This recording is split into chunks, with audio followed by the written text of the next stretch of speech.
On the 3rd of November 1459, Sir John Fastolf lay close to death at Castor Castle.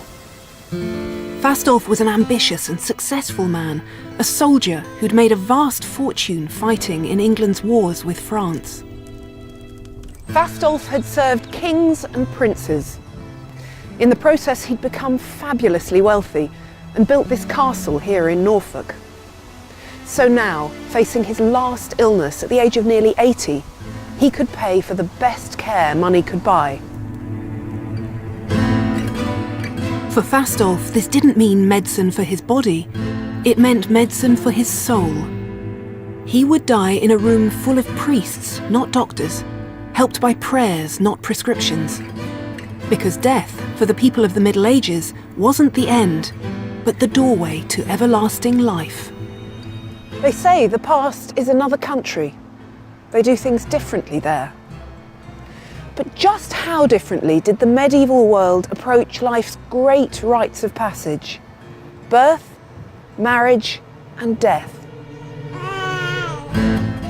The way we handle these fundamental moments of transition in our lives reveals a lot about how we think and what we believe in. For the people of the Middle Ages, this life mattered, but the next one mattered more. Heaven and hell were real places, and the teachings of the Catholic Church shaped thoughts and beliefs across the whole of Western Europe. But by the end of the Middle Ages, the Church would find itself in the grip of momentous change, and the rituals of birth, marriage, and death would never be quite the same again.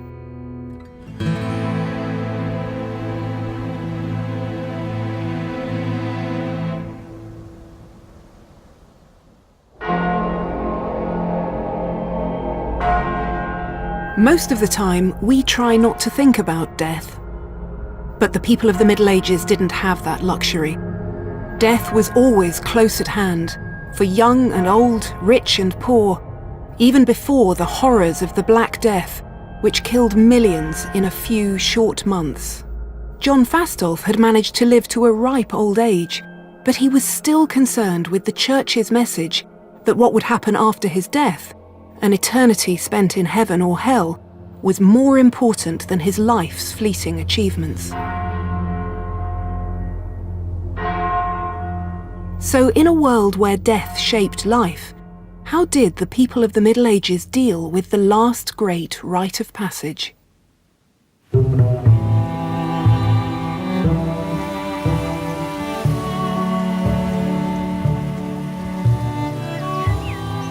One of the reasons why we know about John Fastolf's death is because he was a friend of the Paston family. The Pastons had estates near Fastolf's in northeastern Norfolk, as well as a fine townhouse in Norwich.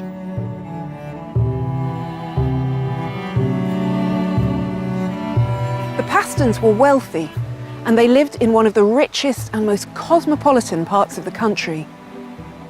Norwich was late medieval England's second city. But they weren't aristocrats. They were as ordinary or extraordinary as any other well-to-do family. But what makes them unique, and why we know so much about them, is that we still have their letters. It's a remarkable stroke of luck that we have them, because almost no private letters survive from this period. Most of the Paston letters have ended up here in the British Library, and they form the earliest great collection of private correspondence in the English language.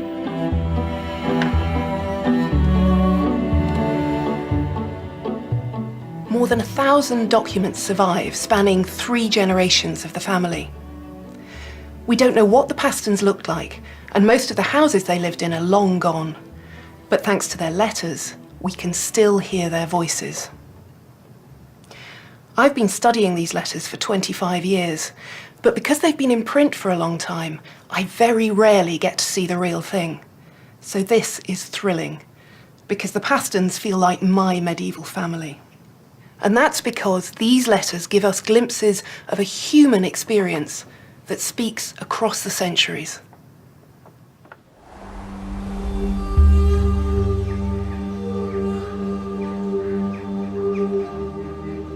The letters capture the everyday lives of the Pastons themselves and the people they knew, including their wealthy neighbour John Fastolf, who lived here at Castor Castle. Fastolf had no children of his own, and when he died, John Paston claimed to be his heir. Instead, Fastolf's will and the fate of his fortune became the subject of a lengthy dispute, and the legal papers from the case ended up in the archives of Magdalen College, Oxford. Among them are statements from those who were with Fastolf in his final days, and they give us an intimate portrait of one medieval death. This is one of the witness statements in the case, from a local gentleman who came to visit Fastolf, and it takes us right to his bedside. He found him lying in his bed, right weak and full feeble in his spirits, as a man ready to die. And this extraordinary document is the statement of one of Fastolf's chaplains. It tells us who was there in Fastolf's last hours. His servants were waiting on his every need. Harry Winstall, his barber, came into his chamber and shaved him, and John Barnard, his physician, looked in from time to check on his condition. But the most constant presence in Fastolf's bedchamber were his priests. This chaplain, Thomas Howes, said Mass in the said chamber, and John Davy, another chaplain of his, said a book of devotions for Fastolf, who was so short in his breath and so overcome with the pain of his sickness that a man might not hear him speak, but he laid his ear to his mouth. In Fastolf's last moments, he needed his priests around him, because death in the Middle Ages wasn't so much a physical end to be managed by doctors as a transition from the mortal life of the body to the eternal life of the soul.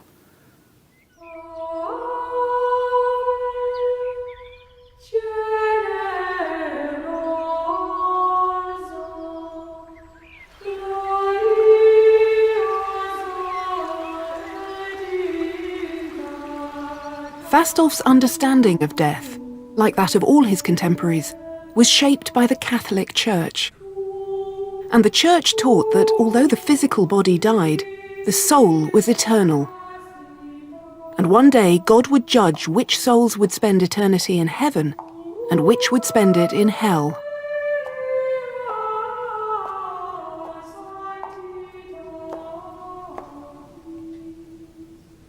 Few people in the Middle Ages could read, so wall paintings like this one in St. Thomas's Church in Salisbury explained the Church's teaching in pictures rather than words. Doomsday was the day of judgment, the day at the end of time when Christ would return in glory to judge the quick and the dead. And the people of the Middle Ages couldn't miss the message of paintings like this on the walls of their parish churches. On the right hand of Christ, the shrouded figures of the saved rise from their graves, and angels help them towards the joys of heaven. On his left, the souls of the damned are dragged into the mouth of hell. A jaunty devil presides over this scene of torment. Another hurls the sinners into the fire. And as they sink into the flames, a painted inscription reminds us that in hell, nulla est redemptio, there is no redemption.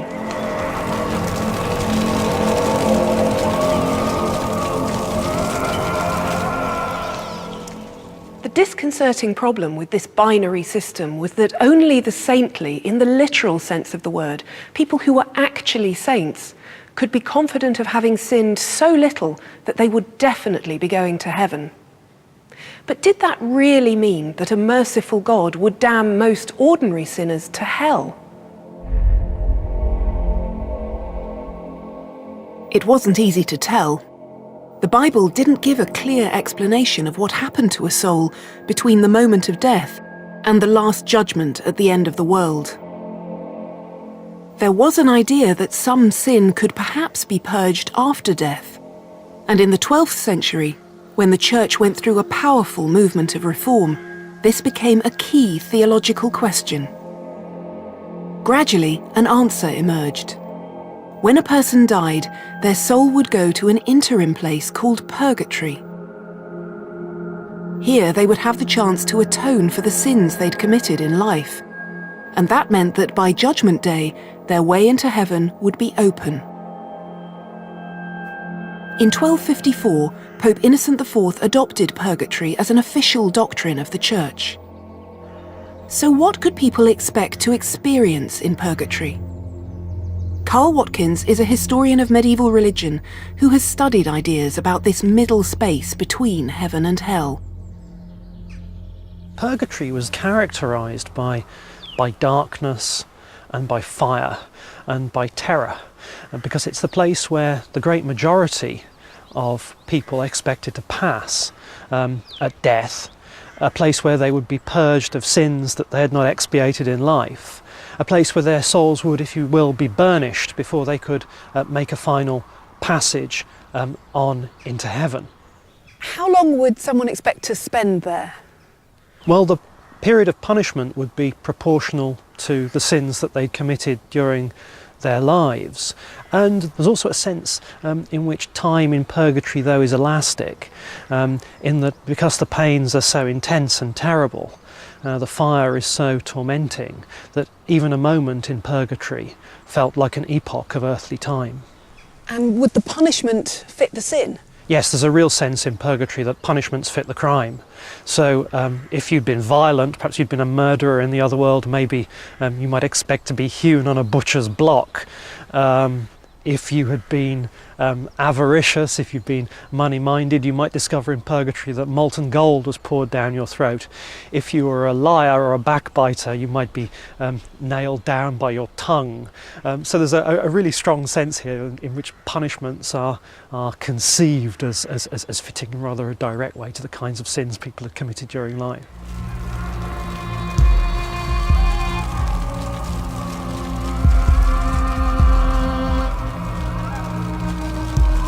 This image of purgatory might seem terrifying and gruesome. In fact, little different from hell. But there was a fundamental difference. Purgatory was like hell, but it was only temporary, a staging post on a sinner's route to heaven. How long that took, though, depended on how much you had sinned in life. The first way to make your time in purgatory as short as possible was to be good. It was the same for everyone, commoner or king. So a king like Henry VII, who had brutally executed his rivals and secured the allegiance of his nobles through financial blackmail, had a lot to worry about. Henry VII had been a ruthless and paranoid king who'd ruled through fear and protected his power by any means necessary. And at the end of his life, he, like all his subjects, was preoccupied with one question. If death was a doorway, where was it a doorway to? For a sinner like Henry, there was a chance, even at this late stage, of helping himself in the afterlife. This drawing records the scene at his deathbed. 3 doctors, here holding flasks, attended their royal patient, and members of Henry's privy chamber gathered around the king. But the attendants to whom Henry looked now were his spiritual advisors, including John Fisher, the Bishop of Rochester, who later described Henry's last hours. For the space of 27 hours together, Fisher said, he lay continually abiding the sharp assaults of death. Henry fixed his gaze on the crucifix that was held in front of him, lifting his head and his hands towards it, and with great devotion kissing it and beating oft his breast, so that all those who'd gathered round his bed scarcely might contain themselves from tears and weeping. Fisher was emphasizing that Henry was dying a good death, going gladly to meet his Maker, full of contrition for the sins he'd committed. And when he'd confessed, he would receive forgiveness, absolution, as part of the Church's sacraments of the last rites. The last rites are still used today, and in essence they've changed little since the Middle Ages. Reverend Colin Simpson is still called upon to perform the last rites for some of his parishioners. What does giving the last rites actually involve? What do you do? Well, it really depends on the stage of death that the individual's in. But if they're still conscious, if you like, then we can have a conversation about their life and the things that they've done that they regret. And then with a prayer and laying on of hands, I can pray for wholeness. And finally, anointing, as in the kings of old and the Queen. When she was crowned, she was anointed with oil. It's a blessing, it's a seal, if you like, of that love, of that forgiveness. And if the individual is capable, then they can receive communion. What has the experience of giving the last rites been like for you? For me, it's been a great privilege to be invited into somebody's home at a point where a loved life is ending, and to offer what comfort I can, and to help that process, because dying is not easy, and I've seen it have a calming effect on the one who's dying, but also because the family can share the communion. That's a bridge, if you like, and a link, the living and the dead.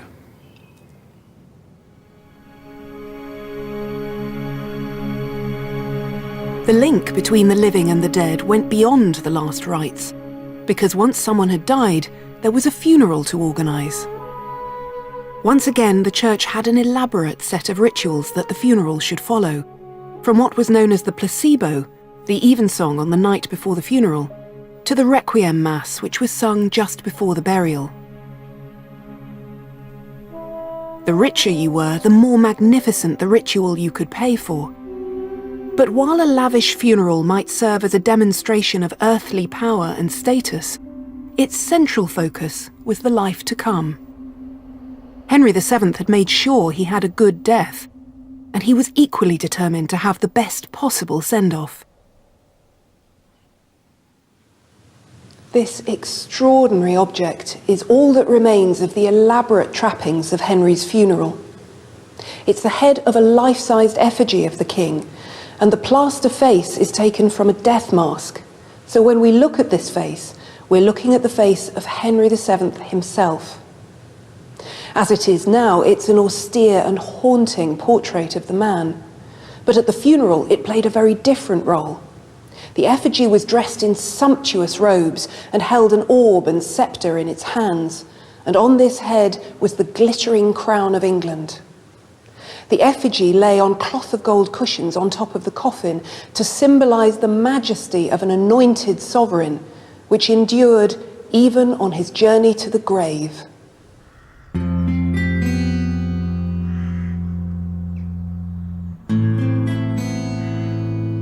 And it was an impressive journey. Once the coffin arrived at Westminster Abbey, masses were sung. And then, in a scene of startling drama, a nobleman dressed in the dead king's armour rode a war horse through the Abbey's great west door and up to the high altar.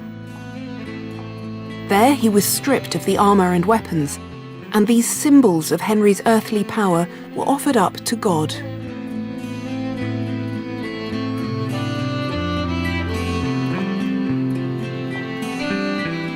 The Pastons of Norfolk had only a fraction of the resources of the Tudors who ruled England, but a death in the family was just as momentous for them. And they were equally keen to do what they could to help the soul of the departed as it started its journey through purgatory. The stress of John Paston's involvement in the dispute over Fastolf's will meant the family had to arrange a funeral much sooner than they'd expected. By the autumn of 1465, John's mother Agnes was worrying about him. "By my counsel," she wrote, "dispose yourself as much as you may to have less to do in the world. Your father said, 'In little business lies much rest.' This world is but a thoroughfare and full of woe. And when we depart therefrom, right naught we bear with us but our good deeds and ill. And there knows no man how soon God will call him, and therefore it is good for every creature to be ready. The letter makes haunting reading, because Agnes was right to be worried.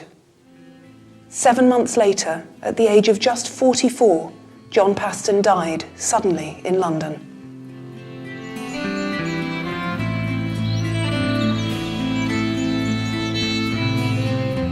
And his widow, Margaret, poured all her shock and her fear for the family's future into the most splendid funeral she could devise.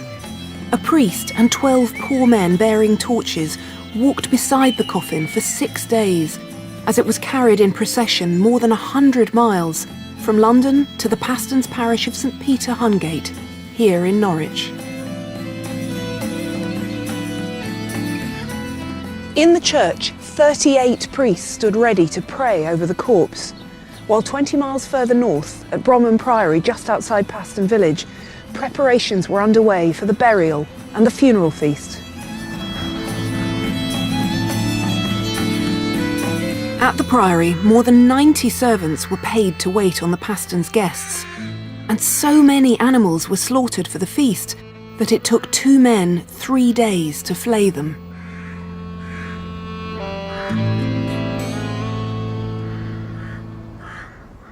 When John was finally laid to rest, the church was so ablaze with torches that afterwards the stench of tallow was overwhelming. A note was made that 2 panes of glass had to be removed from a window to let out the reek. Margaret kept precise notes of the funeral expenses, and the final total came to almost £250, a staggering sum, more than a year's income from the Paston estates. Margaret had spent a fortune, not just to show that the Pastons were a force to be reckoned with in this life, but because she believed that she was giving her dead husband the best start she could in purgatory. For the Pastons, like all medieval families, purgatory was a real place of physical torment, and the ways in which the living tried to equip the dead to face it could be surprisingly practical. Archaeologist Roberta Gilchrist has explored evidence of this practical help from burial excavations, including one remarkable skeleton, now housed among many others in the Museum of London. It's an extraordinary feeling surrounded by all these boxes of human remains, isn't it? 17,000 people. 17,000. And here's the one person we're coming to visit. The most basic burial for someone who died a good Christian death would be to be prepared for your burial, and that means the washing of the body, stripping away of clothes, and placing them within a white shroud. And inside the shroud, the body would be naked. That's the theory, but there's increasing archaeological evidence for clothed burial. And we have things like medical items being placed with the dead as well. And this is a mature man, so a man in his mid-40s or older. But we have the remarkable survival, in this case, that the man was actually buried wearing a hernia truss. That's a hernia truss? Yeah, so around his pelvis, he's got a textile item, and you can see these buckles that are used to hold the textile onto his body. So there would have been something else around the back of him, like a sort of linen strap or something holding it. Obviously, in the Middle Ages, a hernia wouldn't have been operated on, so they found a way of trying to make him more comfortable. To hold it in place. To hold it in place. Physically. He has died literally holding it in place. It's so moving to see his hands just laid out. You can almost see him in life, holding on. Now the question is, why wouldn't this have been removed when he died? Medieval people believed that when you were resurrected at Judgment Day, you were resurrected perfect at the age of 33. No matter what age you died, whether you were an infant or you were 110, you would be resurrected in perfect condition at the age of 33. 33, the perfect age, the age at which Christ died on the cross. So the assumption is not that he needs this for resurrection, He needs this for the journey through purgatory. And what we find with these medical items is what they particularly leave on the body are the ones that are to do with mobility and allowing the body to walk. They thought it was a real physical place, and although they knew the body was in the grave rotting, they thought their loved ones were physically experiencing purgatory and literally walking. And so if they died with an impairment which would make mobility difficult, they were leaving objects on the corpse to assist them.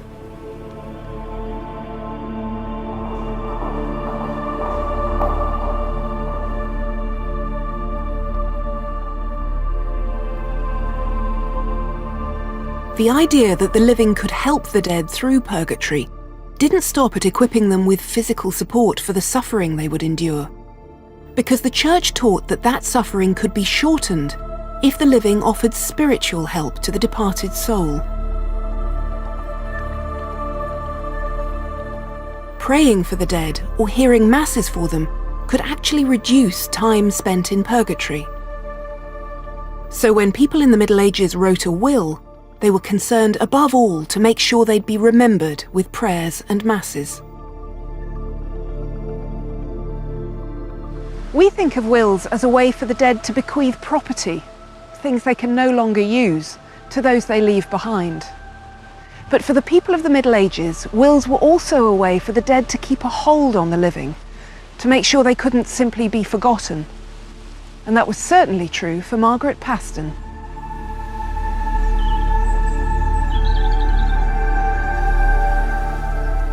In 1482, Margaret was 60 years old. Since the death of her husband John 16 years earlier, she'd been a wealthy widow, the matriarch of the Paston family. Now her thoughts were turning to her own approaching end. Margaret was a very practical person, and hers was a practical will, dividing up the contents of her house, beds, bed linen, kitchen equipment, and her best clothes between her children and her servants. But the main purpose of Margaret's will was to direct the ways in which she'd be remembered. She left detailed instructions about her funeral and the candles that were to burn around her grave here in the church at Mortby. And she described the elaborate marble stone engraved with the arms of her Mortby ancestors that was to mark her tomb. But this wasn't just about leaving a memorial of her wealth and status. The inscription round the stone would also remind all those who saw it to pray for her by asking God to have mercy on her soul.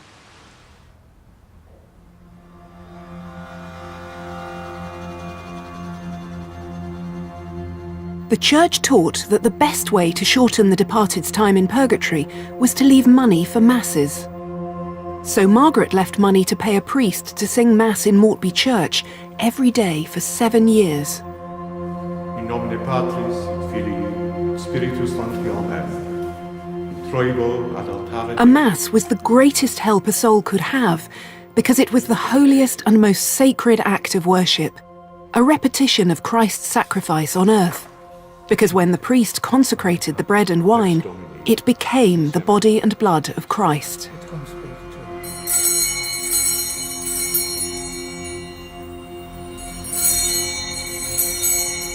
It wasn't clear by how much a Mass would shorten the pains of purgatory. But what was clear was that the heaping up of Masses would do a soul a great deal of good. So it's no surprise that the richer you were, the more Masses you would pay for. And if you were a king, you would leave as many as possible. Just as Henry VII had had a magnificent and elaborate funeral, so his will, now kept in the National Archives, is no less excessive. In fact, it's the longest of any English king. In life, Henry had a reputation as a miser, but he was clearly prepared to spend in death. Henry begins with a long paragraph giving his soul not only into the most merciful hands of him that redeemed and made it, but also to the Virgin and all the holy company of heaven, that is to say, angels, archangels, patriarchs, prophets, apostles, evangelists, martyrs, confessors, and virgins. He leaves money for the chapel he's building in Westminster Abbey, which is to contain a tomb for himself and our dearest late wife, the Queen, and upon the same one image of our figure and another of hers, either of them of copper and gilt. Crucially, in this chapel, priests will say masses for the good of his soul.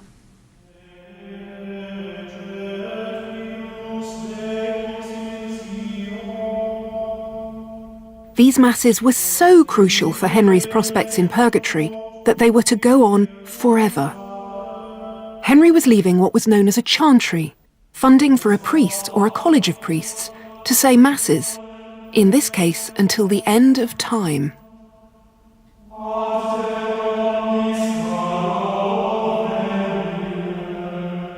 But even perpetual masses weren't enough for Henry. As extra insurance, he left detailed instructions for a huge number of special masses to be sung as soon as possible after his death, giving his soul a turbocharged start to its journey through purgatory. Here you can see in Roman numerals 10,000 masses to be said forthwith and immediately after our decease. And Henry knows exactly what he wants. 1,500 of those masses are to be said in the honour of the Trinity, 2,500 in the honour of the 5 wounds of our Lord Jesus Christ, 2,500 in the honour of the 5 joys of Our Lady, 450 in the honour of the 9 orders of angels, 150 in honour of the patriarchs, 600 in honour of the 12 apostles, and 2,300, which maketh up the whole number of the said 10,000 masses, in the honour of all saints. The willingness of those who could afford it to pay for spiritual help for their souls meant that money poured into church coffers. Endowments for chantries didn't just pay for priests to sing masses, but also for the buildings in which they were sung. As Henry's will specified, his chantry was housed here, in his exquisite chapel in Westminster Abbey. It's a particularly regal and expensive example, but all over the country, the building of new chantry chapels shaped the later medieval church physically as well as spiritually.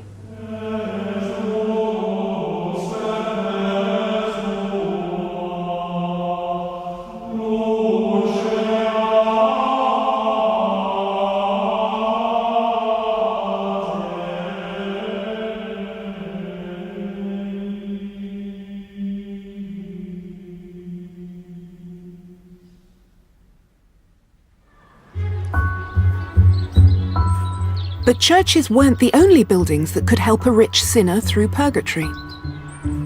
Another good way of helping your soul in the next life was by helping others in this one, through the foundation of charitable institutions. And the results could be remarkably long-lasting. This is Norwich Great Hospital, which was founded in 1249 by Bishop Walter Suffield. In the Middle Ages, hospitals like this one not only received the sick, but fed the poor, and its primary aim was to give the needy a Christian community in which they could die well. This was an impressive act of Christian charity. But as historian Carol Rawcliffe explains, there was a great deal in it for Bishop Suffield too. What are these documents? They both relate to Walter Suffield, Bishop of Norwich, and to this hospital, because founding a hospital is one of the very best things you could do to ensure that you have a quick trip through purgatory and your soul is saved. And this is his will of 1256, which has got his seal and the seals of the witnesses on it. It's a spectacular document. So this is a very personal document. It's all about looking after Bishop Walter's soul. Immensely so. This is his passport to paradise, if you like. So there's money for masses, there's money for poor relief, there's money to his servants. He's particularly investing in institutional charity, and particularly in this hospital here. So it's a very cohesive system. Bishop Walter's not just doing a good work by looking after the poor, but the poor are also looking after him. Oh yes, it's mutually supportive, and you could argue that the poor are doing more than the rich, because although the rich are very successful and happy in this life, It's the life to come that really matters. And people are very aware of the biblical parable of Dives and Lazarus, which is a very powerful story. And it's about a rich man who has everything. And this poor beggar who's sick comes to his door and asks for charity, and he sends him packing. And this poor diseased man dies in a ditch, but he goes to heaven, whereas Dives goes to hell. And Lazarus begs God to release him, but God refuses because Dives has been so cruel to the poor. And people took this to heart, especially the rich. And it's interesting to note that this hospital where we are now is actually on the bishop's doorstep because his palace is just across the road. So what he's saying is, I'm not Dives. I'm taking care of the sick and the poor. They matter to me because they will take care of him in the next life. And their prayers, the masses that are said here, will ensure his place in heaven. But what if you didn't have enough money to set up a foundation on this lavish scale? Were there other ways that you could make sure that your soul would be remembered? Oh, you could do it very easily, as we can see from this remarkable and now unique document, which is a register of all the people who gave money or land or perhaps a pair of sheets to a leper hospital outside King's Lynn, the Gaywood Hospital, dedicated to St. Mary Magdalene.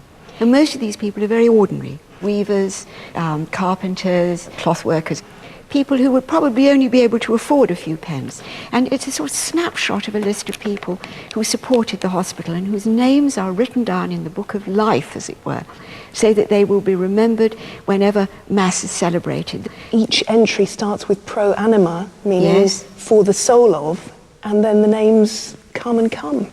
It feels so personal, doesn't it? These little snapshots. Piers Woodhouse, I can see here, and his wife, Anastasia. Yes.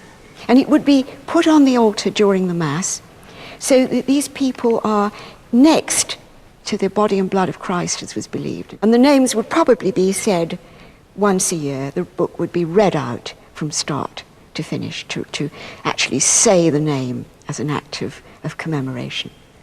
So death was absolutely central to the experience of living. Unfortunately, yes, because life is transitory. Someone compared it to a sparrow flying through a baronial hall. It's just over like that. And it's the next life that you must concentrate on, because all around you, the people you know, the members of your family, are dying young. So you must make provision for what comes next.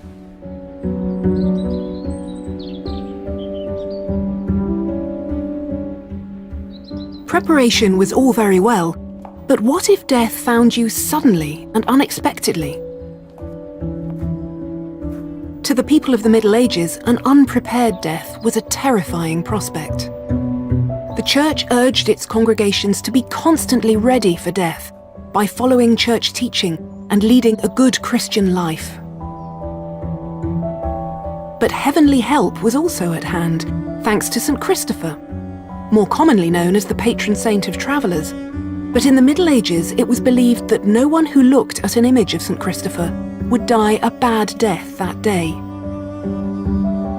And that's why more paintings of St. Christopher survive on the walls of medieval churches in England than of any other saint. This is the painting of St. Christopher at Paston Church. Now only delicate traces are left, but when the Paston family came to worship here, it was newly painted in vivid colours. It shows the giant figure of St. Christopher crossing a river. Balanced in his palm is the Christ child, carrying the weight of the world in his left hand and raising his right to bless the saint. This unmissable image was painted opposite the door so that people would see it when they came in, and so ward off an unexpected death, for that day at least.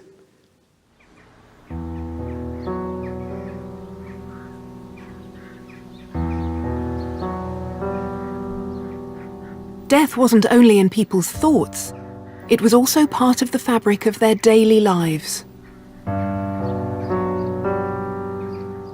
Every Sunday, they walked through graveyards into churches filled with tombs, and some churches even housed skeletons within their walls. The Bone Crypt at Holy Trinity Church in Rothwell, Northamptonshire, contains the remains of 1,500 people. No one knows exactly why they're here, but the fact that they were gathered into the church tells us how powerful a sense of community there was between the living and the dead. This physical presence of the dead among the living was a graphic reminder of what lay ahead for all mortal bodies, and the need to pray for the souls of the departed. But what happened when bodies piled up so quickly and so high that the dead threatened to overwhelm the living?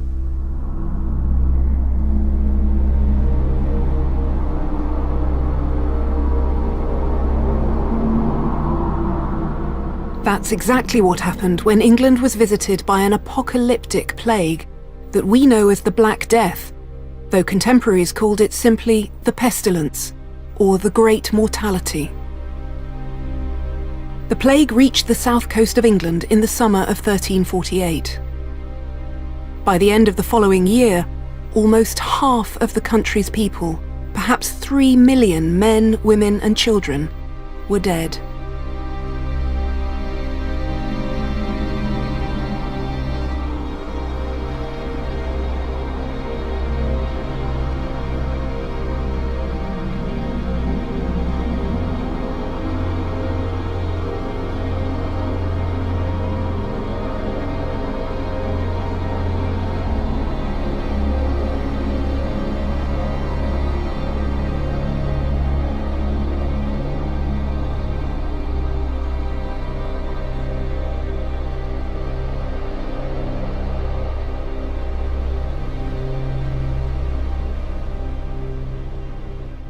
It was a cataclysm on a scale so vast that it seemed the world might be ending. And its horror was intensified by the fact that a good death in these brutal circumstances was no longer possible.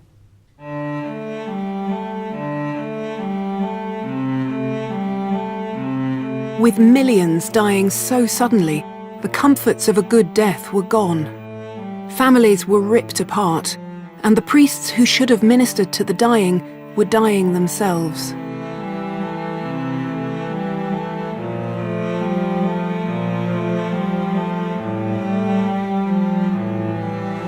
Special measures were needed.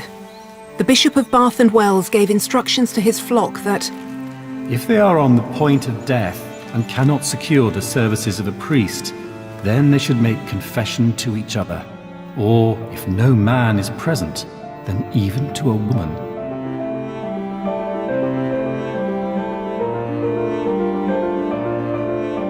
There was little comfort in that idea, and less in the likelihood that sin was the cause of all this suffering. In the autumn of 1348, William Edendon, the bishop whose tomb lies here in Winchester, had no doubt of the diagnosis. It is to be feared that the most likely explanation is that human sensuality, the fire which blazed up as a result of Adam's sin, has now plumbed greater depths of evil, producing a multitude of sins which have provoked the divine anger by a just judgment to this revenge. Bishop Edendon urged his congregation to pray for their souls and confess their sins.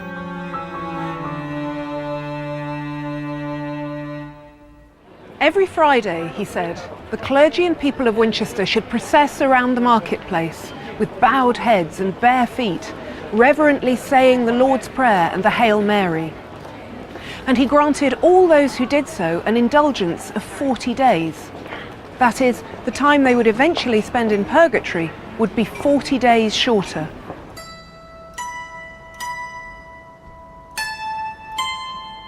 Norwich, the home of the Paston family, was one of the worst hit cities in England. Probably 2/3 of its population died.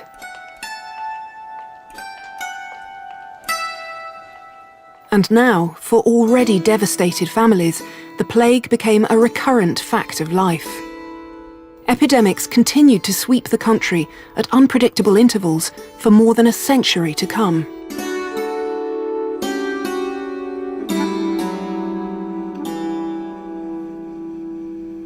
The plague of 1479 was particularly virulent. Yet again, Norwich was badly hit, And among the families struck by tragedy were the Pastons. Margaret Paston's son Walter had just graduated from Oxford, and his mother had high hopes for his future. But he died at home here in Norwich that August. The family were in church to hear Mass for his soul when news came that his grandmother Agnes had died. And these losses were weighing on the mind of Margaret's eldest son John when he wrote to her from London that autumn. "I was in such fear of the sickness," he said. A couple of weeks later, he too was dead.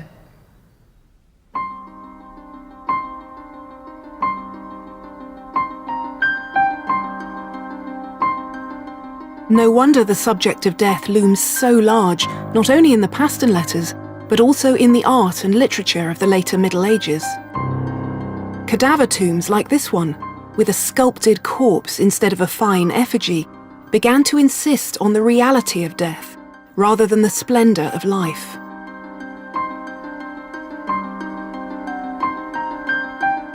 And the message was spelled out in the story of the 3 living and the 3 dead, which was once told with urgent drama in this now faded painting at Paston Church. It was a popular tale told in paintings and manuscripts across Europe. 3 young kings are out enjoying the hunt when they're confronted by a dreadful apparition. 3 skeletons who tell them, "As you are, we once were. As we are, so shall you be." It's a ghastly vision of their own future, and a reminder that power and riches meant nothing in the face of death. It's not surprising that death haunted the medieval imagination, and that anxiety about it manifested itself in unusual ways. In about 1400, a monk from Byland Abbey in Yorkshire recorded some local ghost stories. These featured poor wandering souls who had not even made it to purgatory, perhaps because they'd been excommunicated or died too soon to be baptized a Christian. They are chilling stories, but strangely offer some comfort too. Why were ghost stories written down here at Byland? Well, it wasn't unusual in the later Middle Ages for monks to write down ghost stories, because ghost stories were a very good way of teaching people about the pains of purgatory and the suffering of the dead and the need to remember the dead and pray for them. But what makes the Byland ghost stories rather unusual is that the monk seems to have been collecting stories that were being told by local people, which have all sorts of rough edges and strange folkloric elements that don't really fit with orthodox theology. It seems that a number of the ghosts are actually struggling to get into purgatory in the first place. One of the ghosts is unbaptized and so is caught in a kind of limbo condition. And the story begins with a man who is travelling on a pilgrimage to the shrine of St. James in Compostela. And at night he takes his turn keeping watch against night fears, so the story says. And while he's keeping watch, he sees a procession approaching. And it's a procession not of the living, but a procession of the dead. And these souls of the dead are riding on animals. Animals which it turns out are their mortuaries, beasts that were given to the church as a kind of death duty when they expired. But at the end of this procession, a child is crawling. And the man conjures the child to tell him what it is. And the child says, "You ought not to conjure me, because I am your son who died unbaptized." And so at this point, the man is able to, if not baptize the child, at least name the child. And this clearly is enough to transform its state, because at this point the child jumps up, rejoins the procession, but walking erect. How strictly did these stories follow church teaching, or is there a sense of beliefs that go beyond that? The Byland stories are treading an interesting line. They are full of terror and fear. They are full of stories about terrible torment of some of the dead who have committed grievous sins. But balancing that, there is a softening of some of the edges of hard theology, allowing some of the dead that have committed sins or died outside the faith in some sense to have a second chance almost in death, to be readmitted to the other world and to make progress there.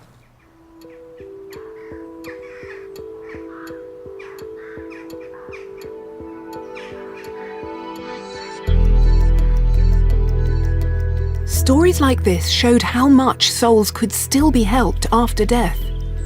But what the dead couldn't do was help themselves. Their fate now depended on the living they had left behind.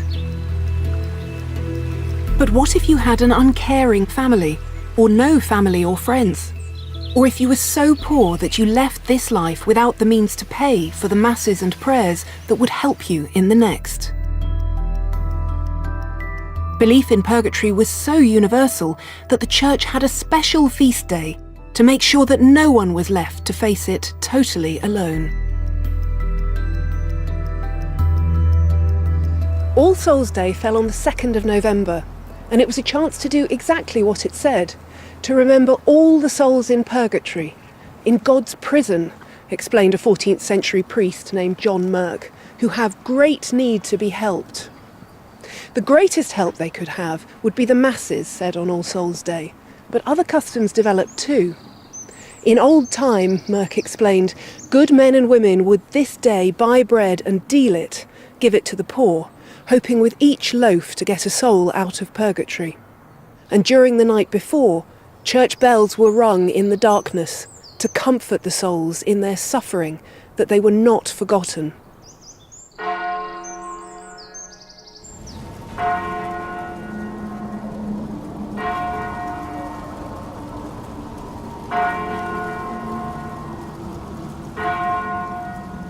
We tend to assume that we have to choose between helping others and helping ourselves, between altruism and self-interest.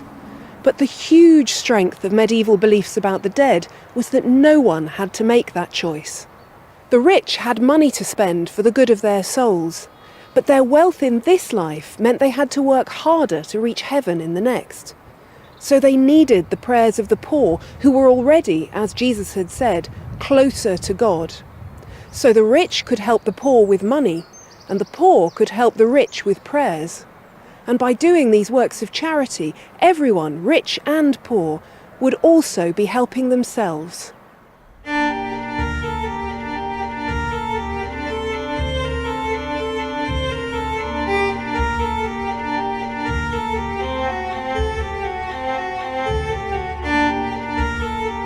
In theory, then, this was a system of death that seemed to work well for everyone.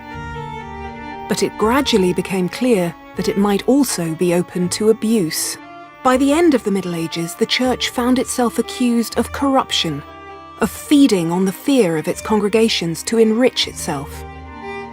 Money flowed into the Church's coffers as people paid not just for ever more complex combinations of masses, but for indulgences, pardons offered by the Church to shorten time spent in purgatory by anything from 40 days to 40,000 years. Across Europe, reformers known as Protestants began to demand change. But in England, Reformation came about in a different way. Like his subjects, King Henry VIII was a Catholic who believed in heaven, hell, and purgatory. He didn't set out to change the way his people thought about death, but through two other rites of passage, a new marriage and the birth of a new heir, that's what he did.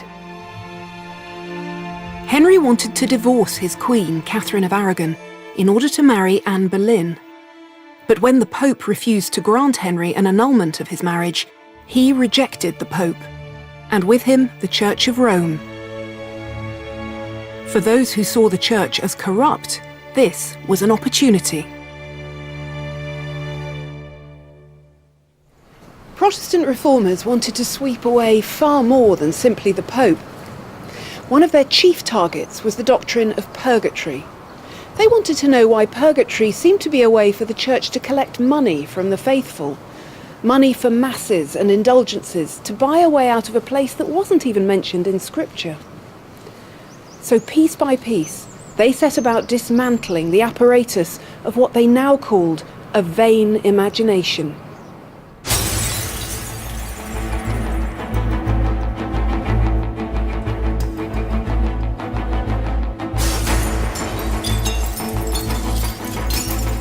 The first crushing change to the physical apparatus of the Church came in 1536, with the dissolution of the monasteries, the great powerhouses of prayer for the dead.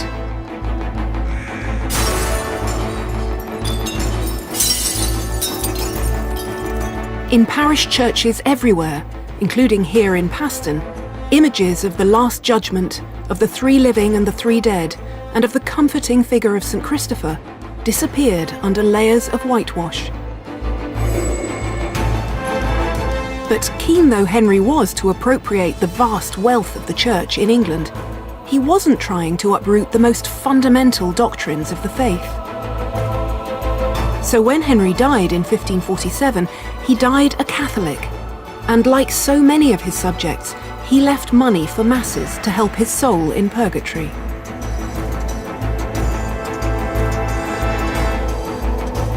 But the Reformation he'd set in motion couldn't so easily be stopped halfway, and under his son and heir, Edward VI, England became a Protestant country. One of the first acts passed by the boy king and his council was the dissolution of the chantries. All those priests who'd been employed to say masses for the dead until the end of time were now out of a job.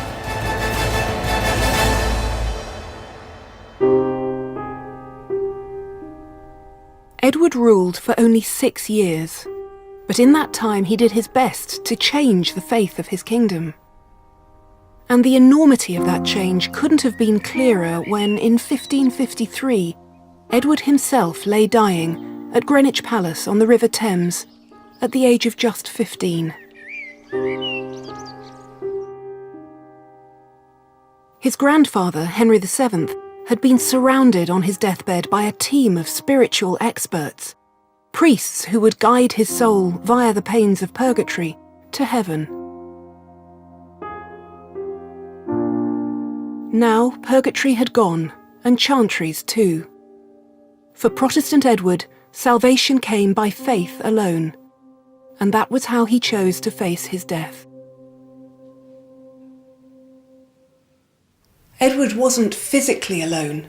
He was attended in his last hours by his doctors and by his childhood friend Henry Sidney. Sidney took the dying boy in his arms, but spiritually Edward was moving beyond the help of the living. He made an exemplary Protestant end. "I'm faint," he said. "Lord, have mercy upon me and take my spirit." Death in England would never be the same again.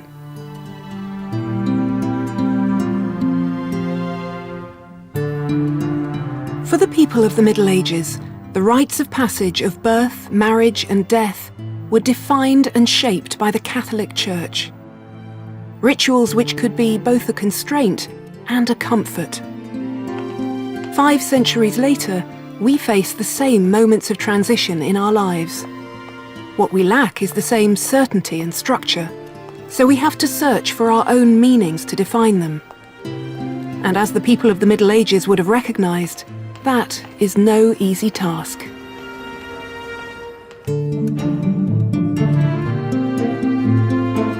Wobbly bridges and white elephant domes, balanced by architectural innovation that gained iconic status. Next on BBC4, from the Brits who built the modern world.